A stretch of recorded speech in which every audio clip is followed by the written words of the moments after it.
Hi guys! For today's video, umaati ka bang lip swatch na naman tayo. And Dai, ang lip swatch ko ay new products. Are they new? From Pinkflash. Alam niyo naman na suking-suki ako ng Pinkflash because all of the products are super duper affordable and can compete with makeup brands na may kamahalan. Aminin natin. So, two types of products ang isa-swatch ko ngayon. Unahin ko na this one. I'm super duper excited. This is the Pinkflash Soft Matte Creamy Lip Crayon. Kasi syempre, diba, naglalabasan ng iba't ibang brands ng mga lipstick in a pen type, pencil type, basta ganitong type. Ayan. So, I decided to try yung sa Pinkflash para naman meron akong mapakita sa inyo na affordable option when you're looking for a lipstick or lip product na naka pencil type or thus the name crayon type. So, I have 4 shades and guys, nagtaka ko. Ayan yung packaging nung dumating sa akin. Don't mind yung name sa packaging. Ang paniwalaan nyo, yung pangalan sa TikTok, sa Shopee, or sa Lazada. Kasi parang iba-iba ata yung pangalan per, I don't know, per region or per country, whatever. At nakakatuwa yung box kasi tingnan nyo. Merong parang ipupull dito. Sige, try natin. And then, you pull out the lip crayon. So, meron akong 4 shades. I saw this sa TikTok shop. So, this is the Pinkflash Stay Fusion Matte and Glossy Lipstick. So, it's a 2-in-1. If you want a matte finish, eto lang. But if you want a glossy finish, you can top it off with a gloss. Don't mind my nails. Sticker lang yan. Nilagay ng aking baby girl. Okay, so, unahin ko muna yung lip crayons. By the way guys, itong soft matte creamy lip crayon pala ay 2-in-1 as well. You can use it as a lip liner or you can use it in full pack pakat. Pero ang claim nila is meron siyang smooth texture, it's lightweight, and it's clump-free. And meron siyang shade dito na ginamit ko na the other day and I loved it. Kasi ang ganda-ganda sa picture day. Yung photo na nakita ko, parang ang ganda-ganda niya as a lip liner and then ang ganda-ganda rin niya as a full pack pakak. Well, given na maganda rin yung lips ng model. So, a part of me ay umaasa na ganun din na magiging itsura ng lip cheek ko. Medyo naman. Charing. So, first shade is OR or 3. So, gamitin ko muna siya as a lip liner and then saka natin i-full pack pakak. This is for if you're going to use a nude, close to nude lippy. So, eto si OR03 pag ginamit mo as a lip liner. Now, let's try it.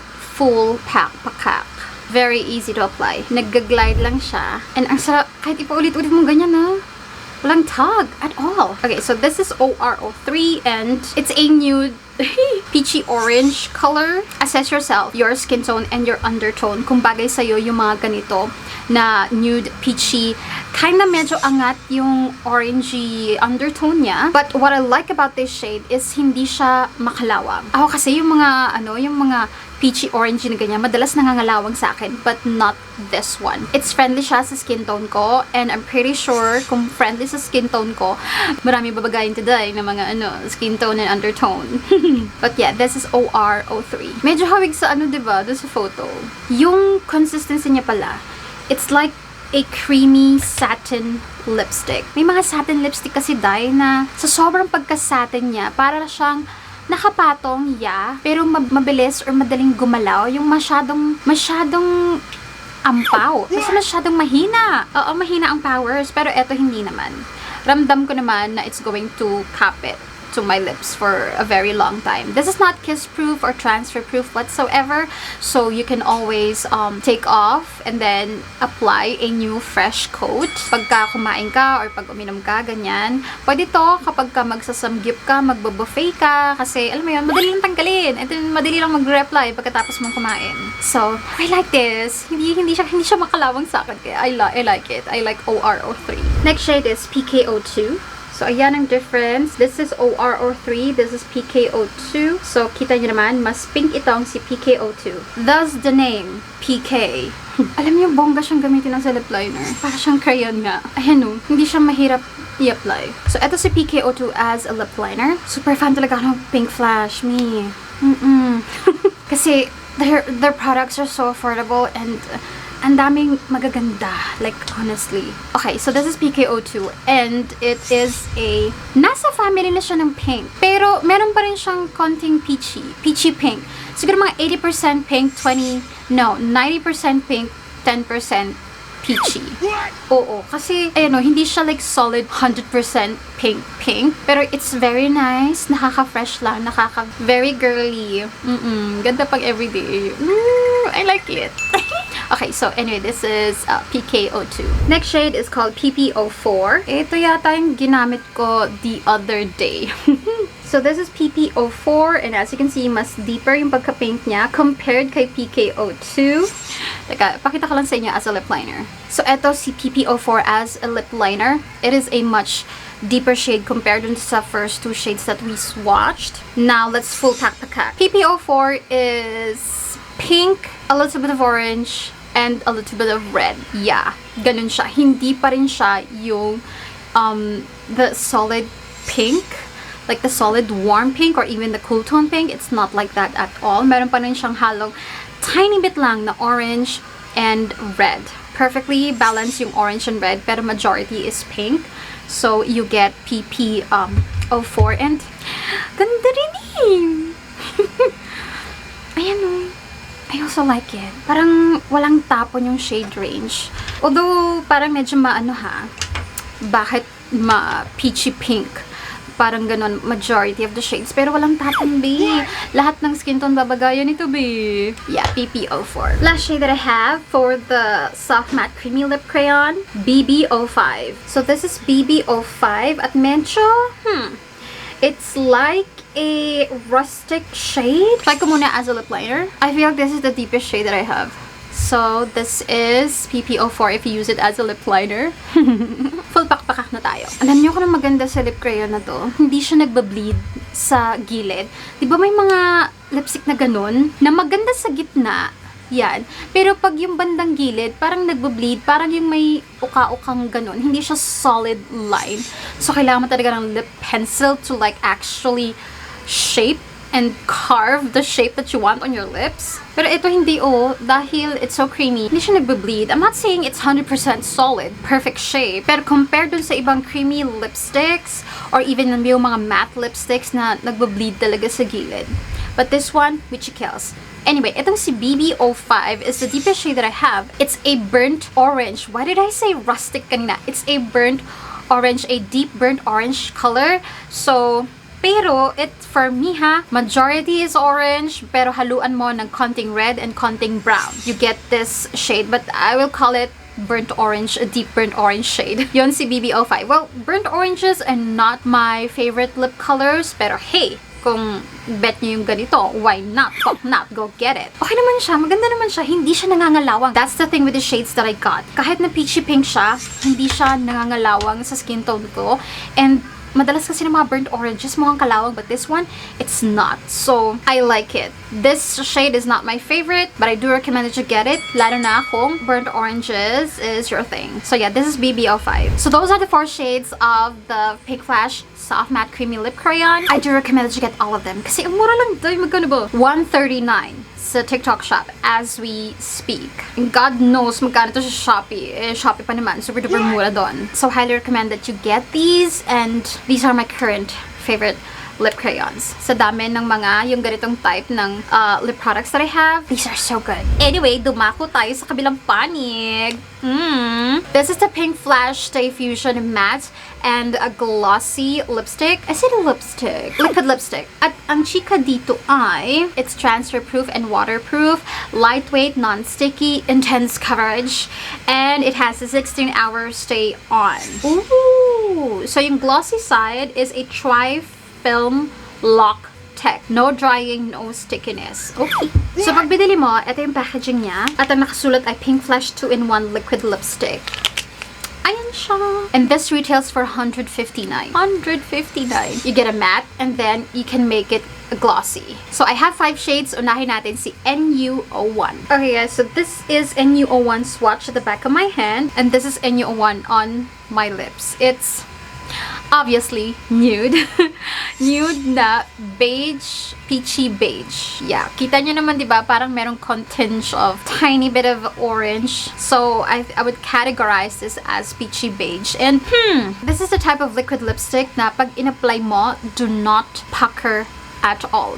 Hindi siya kapucker-pucker compared dun sa creamy lip crayon. It is a liquid lipstick. Like the classic liquid lipstick na pag in-apply mo is parang it's gonna mattify, it's gonna be long-lasting, pero hindi mo pwedeng ganun-ganun. Hindi ka pwede mag-pucker kasi masisira yung pagkakalagay mo. Ganun siya. Kanina meron pa siyang konting sheen. Ngayon na nag-set na siya. Wala na yung sheen. Okay, let's try to check.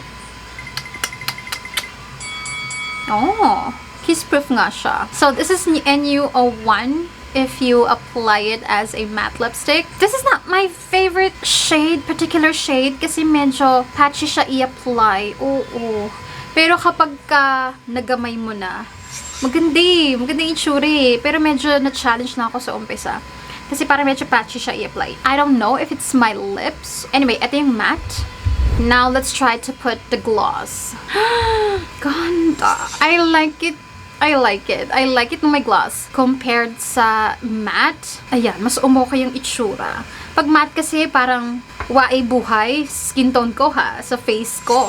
Pero kapag ngayong may gloss na siya, ayan, mas cutie patuti niya siya for me. So this is NU01 with the gloss on top. By the way, guys, warning lang, this will cling to your dry patches.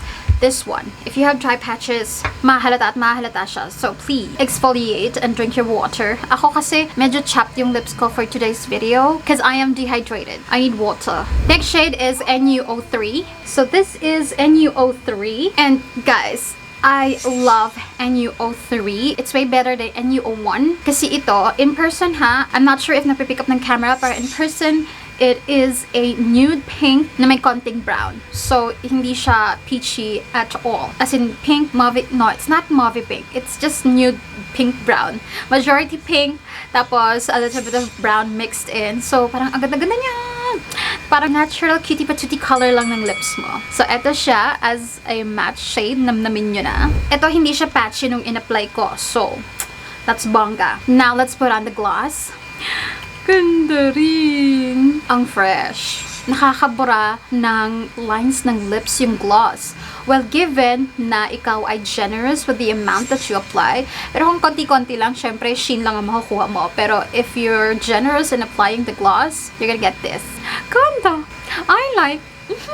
So yeah, this is NU03. Next shade is called PK01. By the way guys, pag nag-apply kayo nito, huwag nyong kunwari, pagtanggal nyo, tataktakin nyo pa ng ganon, yung i-wipe nyo pa para mabawasan yung product. Huwag. Kasi, pag konti lang yung nilagay nyo, it's not gonna look nice. It's gonna look patchy even. So this is PK01 on my lips, and para siyang counterpart ni NU01. So NU01 is like peachy beige nude. This one is like pink nude. Like warm pink nude. And maganda siya as a matte shade.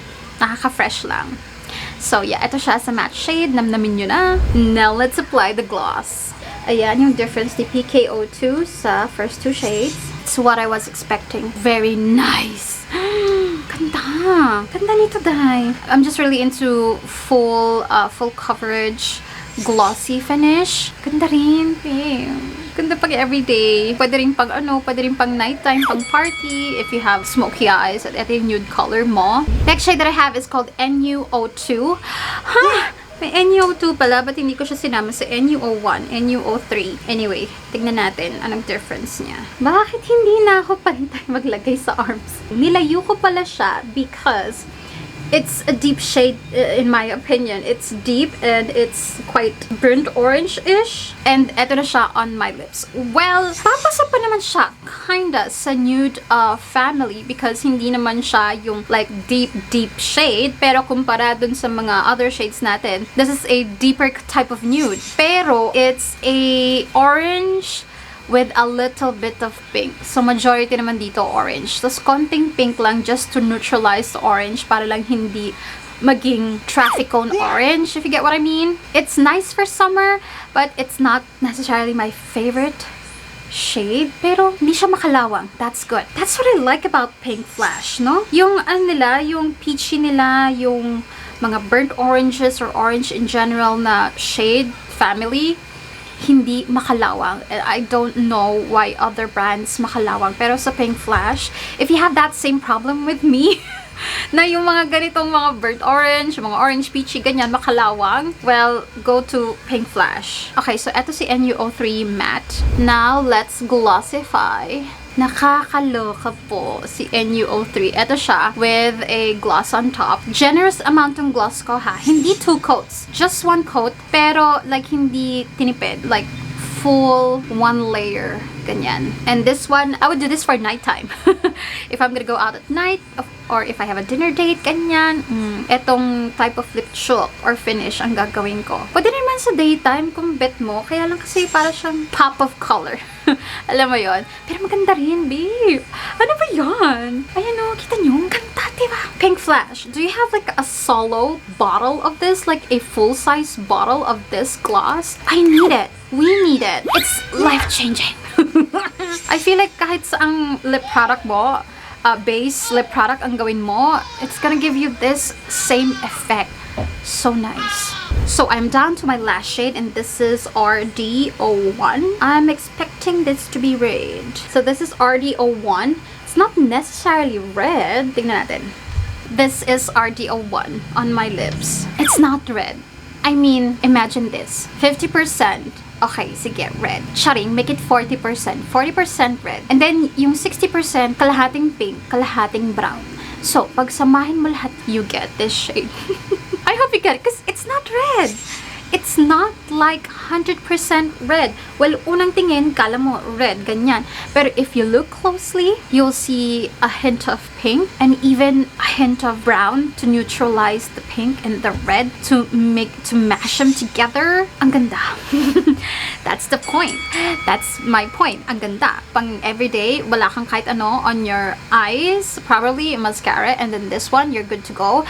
Put on a little bit of burnt orange na na blush or peachy, could be. Then this as your lip color, then you're so pretty nanda. So ito siya as a matte shade. Para lang ako naka-lipstick, no? Matte lipstick. Wala siyang kahit anong tug. Although you have to wait You have to wait a couple of minutes for it to set.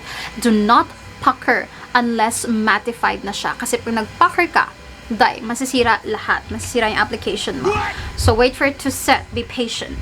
Now, let's glossify. Alam niyo, may naisip ako artista with this shade. Si RC Munoz. I don't know why. Siya yung naisip ko nung nakita ko yung shade na to. Lalo na kanina nung matte siya.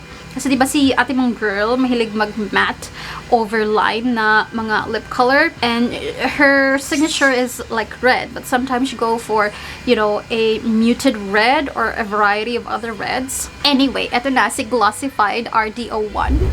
Walang tapon sa lahat ng nag-getching ko for today's video. I do recommend all of it. Although I have one not so favorite. This one, si NU01. Hindi siya favorite because it's not bagay to me. But it could be bagay to you. So, assess yourself. Pero walang tapon sa lahat ng mga lip swatch ko, I love all of them. I do recommend all of them. Because you know what? It's not even 200 pesos each. Tapos, alam mo yon, baka may voucher pa, baka discount ka pa pag marami yung binili mo and all that. So, highly recommend that you get all of the lip chooks. Lip swatch, especially the lip crayons. This is for every day. It's currently my favorite lip crayon. And if you're feeling a little bit extra, go get itong Stay Fusion matte and glossy, because you can matte and you can glossy all in one. So, highly recommend. Anyway, so yeah, that's it for today's video, guys. Thank you so much. Next video natin, lip swatch pa rin. Hindi pa rin ubos yung aking mga backlogs. But yeah, next video, swatch pa rin tayo. So again, thank you, and I'll see you in my next one. Bye-bye!